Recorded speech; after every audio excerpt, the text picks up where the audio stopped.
I'm Mr. Beat. The United States has 100 senators, 2 for every state, and they each serve a term of 6 years. The Senate collectively makes up half of Congress, the folks who make laws that apply to the whole country. They represent the states, not the people. The year I was born, the average age of a U.S. senator was 53.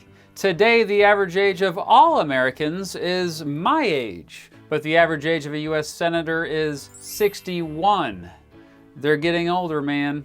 And this dude here, his name is Bernie Sanders. He is a U.S. Senator representing the state of Vermont, and polls say that he is the most popular senator in the country. Polls say that this dude, Mitch McConnell, a U.S. Senator representing the state of Kentucky, is the least popular senator in the country. Does that mean that Bernie is the best senator and Mitch is the worst? Absolutely not, I think. But anyway. This got me thinking. What about all of American history? Who were the best senators? Who were the worst senators? But let's be negative first, shall we? Based on my research, here are the 10 worst senators in American history. And remember, of course, this is only my measly opinion. Also, before we get into this list, I didn't include current senators like Bernie or Mitch, or senators who recently got out of office, because of our bias to automatically hate those politicians who are in office or recently got out of office. So, let's get right into it. How about a little corruption to start things off? Number 10, James Simmons. Senator from Rhode Island from 1841 to 1847, and again from 1857 to 1862. Simmons got caught getting a contract for 2 Rhode Island rifle manufacturers in return for $20,000 in promissory notes. So basically, he was bribed to help these 2 companies make lots of money from the US government, which needed lots of rifles, as it turns out, since it was fighting the Confederate forces in the Civil War. The reason why Simmons isn't higher up on this list is because there technically wasn't a law on the books that said he couldn't do that.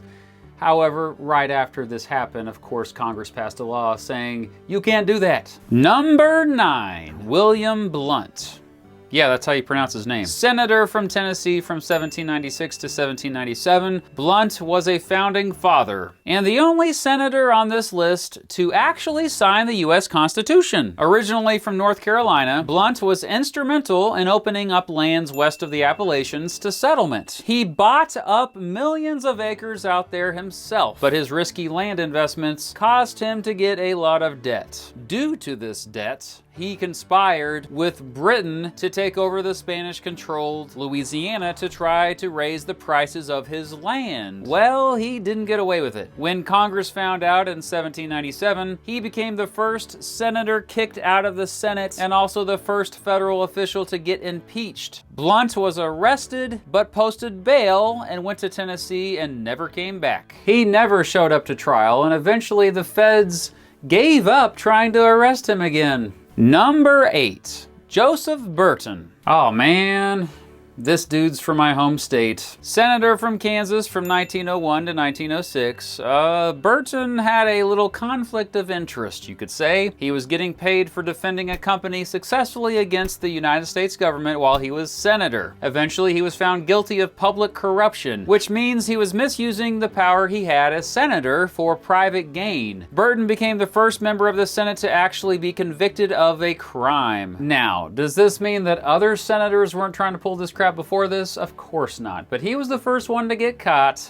Number 7, John Mitchell. Weird coincidence, Mitchell was senator at the same time as Burton. He represented the state of Oregon from 1901 to 1905 and was all about big business and against most of the political reforms of the populace. The biggest reason why he's on this list is because of his involvement in the Oregon land fraud scandal. Yep, this was more public corruption. Mitchell abused his power, helping a client get patents to fraudulent land claims. After being found guilty, he was sentenced to 6 months in prison and a $1,000 fine, but he died soon after getting a tooth pulled.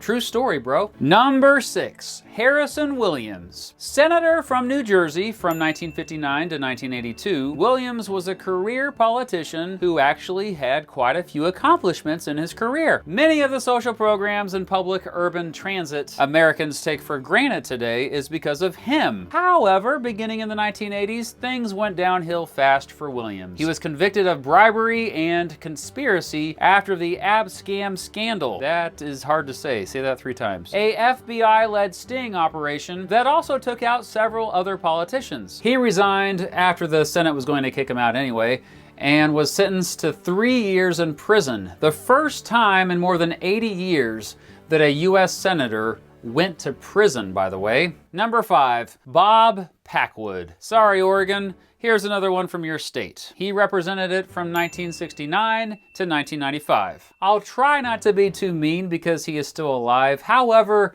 he was mean, man. Packwood was another career politician who did accomplish a lot while in Congress. But that whole freaking time, he was consistently abusing his power by committing sexual misconduct. The Senate Ethics Committee, which recommended his expulsion in 1995, reported that he had made at least 18, quote, separate and unwanted and unwelcome sexual advances between 1969 and 1990. And he even wrote about it in his diary. Packwood resigned before the Senate could kick him out.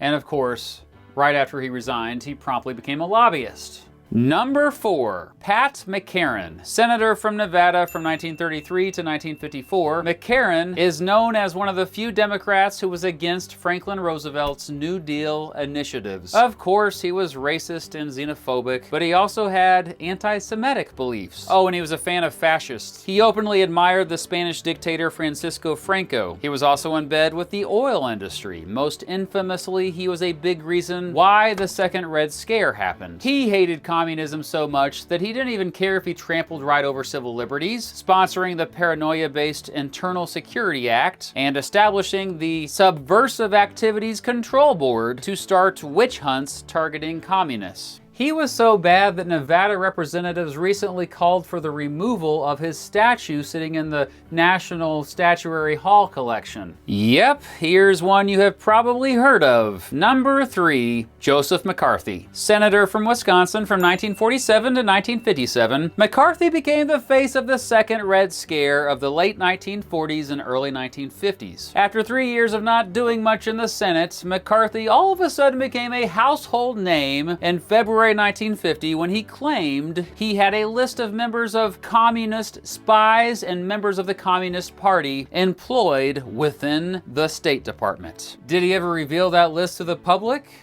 No. Did he continue to throw out baseless allegations? Absolutely.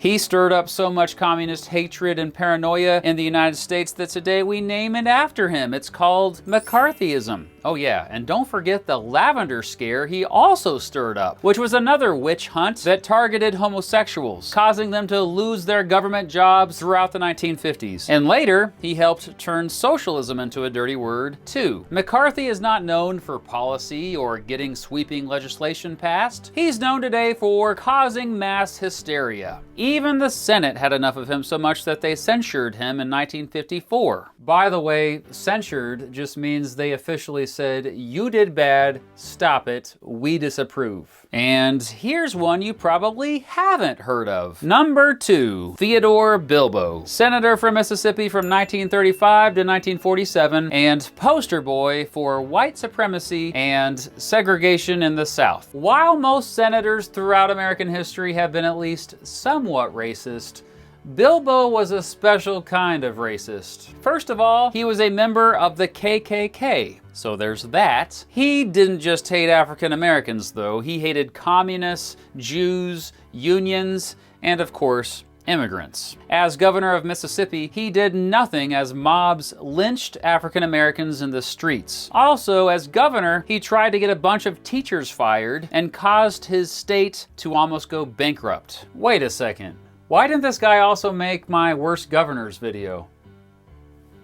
Anyway, this guy's ego was also ridiculously big, wearing bright, flashy suits and, no joke, also referring to himself in the third person. And finally, after his re-election to the Senate in 1946, a group of African-American World War II vets said they and several other blacks were not allowed to vote in the election. But before the Senate could act on the charges, Bilbo died in his mansion. And number one. It's a tie. And if you saw my worst governors video, this one may not be much of a surprise. These are all of the senators who left the Union to join the Confederacy during the Civil War. All of them declared allegiance to the Confederacy in the name of preserving the institution of slavery. Maybe you can call them traitors.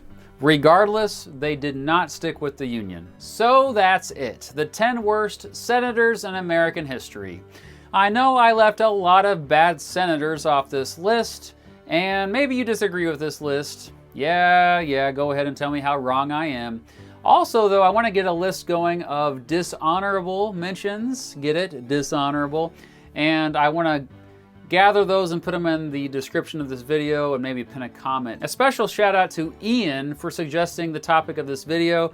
Ian and his mother are longtime Patreon supporters. Thank you so much, guys. It means the world. Next week, I have another Patreon requested video coming. Get excited! Thanks for watching. Now, how do I get out of here? How did I even get here? Why is it so warm outside? Is this real?